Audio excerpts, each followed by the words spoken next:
Keby mala cirkev evidentný dôkaz, že toto je jej vlastníctvo, tieto inkriminované parcely, kvôli ktorým tu vzniká táto reportáž, tak by to jednoducho ukázala a bolo by to jej. Nemusela by to vydržiavať. Samozrejme, že by to sebrali, kdyby ten papier mali, tak to zobrali už dávno. Po znárodnení lomu komunisti ešte chvíľu pôsobili v tejto lokalite, ale podľa môjho názoru nemali tú technológiu zvládnutú tak ako starý otec, ktorý to robil síce ručne, ale mal na to profikov, kamenárov. Tam sa nikdy nestrieľalo, to sa všetko ťažilo úplne ručnou činnosťou. Tento lom onedlho zavreli a zostal v tom stave, ako bol zavretý až do roku 2009. Tu všade vidno ten vydolovaný kameň. Je to obrovské množstvo, kde jednoznačne za 10 rokov, 15 rokov tvrdej práce zamestnancov Starkého firmy, kde sezónne zamestnávala 150 ľudí, dokázali vyrobiť niečo takéto. Po revolúcii, jak nastali zmeny a vznikli reštitučné zákony, tak sme našli doma samozrejme papierovú dokumentáciu o dedovej činnosti, kde bol aj znárodňovací dokument, v ktorom sa jasne písalo, že mu boli znárodnené aj suroviny. To znamená vydolovaný kameň, ktorý sa nachádzal pred vstupom do lomu na haldách, ktorý činil množstvo 105 000 metrov kubických, čo sme zase našli v inej papierovej dokumentácii, kde je znalecký posudok na toto množstvo. Vtedy otec vlastne začal obiehať tieto reštitučné nároky a dospel k tomu, že v držbe majú tento kameň SPK Levice, ako štátny podnik Levice vtedy. No a správnym zástupcom tam boli natvorené miesta, kde sa preukázali ako oprávnená osoba a SPK Levice ako povinná osoba. Im tento kameň vydali dohodovo vydaní, ktorá bola štandardným spôsobom vydaná podľa zákona 87 z roku 91 ako reštitučný zákon. Tie závery tých dobrodruhov, ktorí ten kameň ukradli, áno, vlastne sú v rozpore so zákonom, paragraf 132, ktorý hovorí o tom, že hnuteľné veci sa nadobúdajú prevzatím. Keď teda Fabišovcom v tom čase štátny podnik ako povinná osoba určená zo zákona vydal ten kameň, de facto a de jure ju nadobudli do vlastníctva titulom prevzatia. Hneď na to, ako otec získal tento majetok hnuteľný, bol vtedy podnikateľsky činný, no a podarilo sa mu získať zákazku, kde sme mali možnosť voziť na vodné dielo Gabčíkovo a tento vydolovaný kameň, ktorý bol veľký záujem, pretože bol veľmi dobrej kvality a spĺňal všetky požiadavky danej stavby. Takže otec toto začal voziť. Lenže odvoz kameniva na vodné dielo prerušili zdravotné komplikácie priameho dediča po Antonovi Fabišovi, jeho syna Petra. A tak ruch v lome na dlhé roky ustal. Situácia sa zmenila až v roku 2009, keď začala byť aktuálna výstavba diaľnice R1 z Nitry do Hronského Benedíku. Vidina biznisu a ekonomický profit prebudili záujem o dolovanie kameňa. V Opatovciach nejde pritom o nič zanedbateľné. Iba hodnota hnuteľného majetku, čiže hald vyťaženého andezitu, sa pohybuje vo výške 500 000 eur.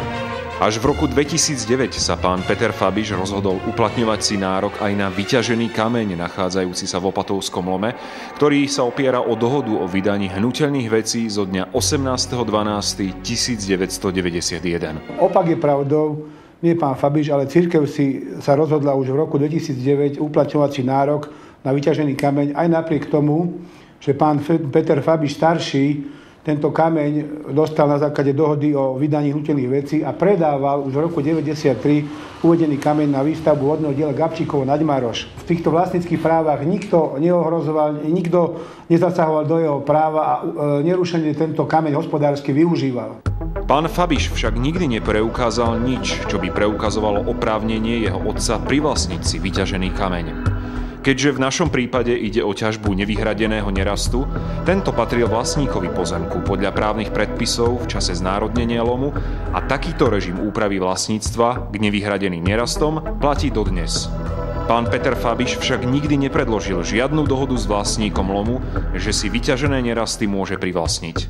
Túto skutočnosť však pán Fabiš preukazovať nemusel, pretože tento kamenný odpad bol znárodnený v rámci podniku Antona Fabiša, čiže prešiel do vlastníctva Československého štátu. Znárodnenie sa týka len, ak patria vlastníkovi alebo prevádzkovateľovi znárodneného podniku, čiže aby mohla byť vyťažená surovina znárodnená, musela patriť Antonovi Fabišovi. Ďalšou skutočnosťou je fakt, že v lome sa ťažilo od jeho znárodnenia v roku 1955 až do roku 1964, čo vieme takisto preukázať písomnými dokladmi. Je teda absolútne nemožné určiť, kto vyťažil kameň, ktorý sa po zastavení prevádzky lomu v roku 1964 až do dnešných dní nachádzal na pozemku zapísaného v PKN. Z tohto dôvodu pokladáme dohodu o vydaní veci za absolútne neplatnú z dôvodu nespôsobilého určenia jej predmetu. Podľa môjho názoru došlo k porušeniu viacerých zákonov. Musí sa s týmito skutočnosťami vysporiadať aj samotný katastre v Zlatých Moravciach, ako mohol osvedčiť vlastníctvo k týmto pozemkom, keď predtým listom oznámil právnemu zástupcovi rodiny Fabišovcov, že predmetné nehnuteľnosti, čiže aj kameňolom, aj zvážnica, nie sú zapísané na liste vlastníctva a neboli ani predmetom dohody o vydaní veci v rámci reštitučných nárokov cirkvi. Čo sa vlastne stalo a čo pobúrilo dedičov Antona Fabiša?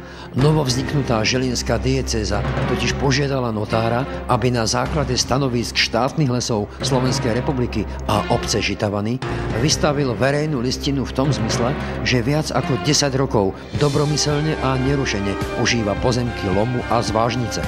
Čo je úplne v rozpore s faktom, pretože žilinská diecéza vznikla v 2008 roku, čiže nemohla v žiadnom prípade ani ako právny následovník tieto pozemky užívať, neboli nikdy vydané v reštitúcii. Pozemky boli a sú stále v právne neukončenom reštitučnom konaní a zákon 503 z roku 2003 priamo zakazuje nakladať s takýmito pozemkami. Lesy sú iba správcami a nie vlastníkom pozemkov lomu. Tým je odčias národnenia Slovenská republika. A napokon aj samotná obec Žitavany ako stavebný úrad na základe územného konania a námietok vznesených Petrom Fabišom dobre vedela o prebiehajúcej reštitúcii nárokov dedičov Antona Fabiša. Inžinier Burda listom upozornil riaditeľa správy katastra v Zlatých Moravciach pána inžiniera Ileša, že uvedené parcely, čiže kameňolom aj zvážnica, sú predmetom reštitučného konania. Táto reštitúcia ešte nie je právoplatne ukončená, a preto nie je možné s týmito pozemkami akýmkoľvek spôsobom nakladať. Vôbec sa nedali ani vydržať, ani osvojiť, ani kúpiť, ani predať. Aj napriek tomu sa však zrazu stala vlastníkom žilinská diecéza. Podľa zákona akt vydržania predpokladá 10-ročné nerušené a dobromyselné užívanie pozemku, čo je v prípade opatovského lomu spochybniteľné. Ako môže byť užívanie nerušené, keď od roku 2000 sú lesy Slovenskej republiky v spore s cirkvou o určení neplatnosti dohôd v súvise s vydaním okolitých lesných pozemkov v rámci cirkevných reštitúcií? Napriek týmto faktom katastrálny úrad takto vystavenú listinu zaevidoval. Žilinská diecéza sa tak dostala k listu vlastníctva na pozemky, ktoré podľa zákona stále patria Slovenskej republike. V opatovskom lome, ktorý nie je ohradený plotom a nevidno tu ani tabule zakazujúce vstup do súkromného priestoru, sme sa na vlastnej koži presvedčili, ako veľmi záleží dobývateľom andezitu na tom, aby ich prácu nik nerušil a neohlásené médiá už vôbec nie. A zda iba vďaka prítomnosti právneho zástupcu sme sa vyhli fyzickým inzultáciám po príchode nájomcu kamenolomu Ivana Holečku.